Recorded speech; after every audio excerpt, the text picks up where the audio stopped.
Hello friends, మన కరీంనగర్లో ఉన్న పర్యాటక ప్రదేశాలు మీకోసం. ముందుగా మన కరీంనగర్కి 14 కిలోమీటర్ల దూరంలో ఉన్న ఎలుగందుల కిల గురించి మనం ఈరోజు తెలుసుకుందాం. పూర్వం మన కరీంనగర్ పేరు వచ్చేసి ఎలుగందుల. ఎలుగందుల కోటను ఆధారంగా చేసుకొనే కరీం అనే రాజు మన కరీంనగర్ని పరిపాలించిండు. ఆ కరీం అనే పేరు మీదనే మన దానికి కరీంనగర్ అనే పేరు వచ్చింది. మనకు కరీంనగర్కి 14 కిలోమీటర్ల దూరంలో మన ఎలుగందుల కిల్లా ఉంటుంది. సూపర్ వైబ్ ఉంటుంది బ్రో. ఇక్కడ ఫ్రెండ్స్తో రావచ్చు, ఫ్యామిలీతో రావచ్చు. ఇక్కడ ఒక చిన్న పిక్నిక్గా వచ్చి ప్రొద్దంతా ఇక్కడ ఉండవచ్చు. సూపర్ అంటే సూపర్గా ఉంటుంది బ్రో. ఇక్కడ ఆహ్లాదకరమైన వాతావరణం. మనం కోట పైకి ఎక్కితే దాదాపు చుట్టుపక్కల ఉన్న గ్రామాలన్నీ కనిపించే విధంగా ఉంటుంది.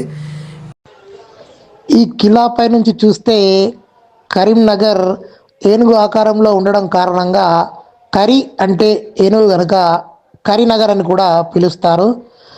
మనకు ఒకరోజు సెలవు ఉన్నప్పుడు ఒకరోజు టూర్ వేయాలనుకుంటే ఇన్ టైంలో రావాలండి. దీని టైమింగ్స్ వచ్చేసి ఉదయం 10:30 నుండి సాయంత్రం 4:30 వరకు. మేము వచ్చిన టైంకి సమయం అయిపోవడంతో మమ్మల్ని లోపలికి అనుమతించలేదు. దీనికిటే కాకుండా ఇక్కడికి దగ్గరలోనే చార్మినార్ లాంటి దోమినార్ అనే కట్టడం ఉంది. ఆ కట్టడం కూడా చాలా సూపర్గా ఉంటుంది.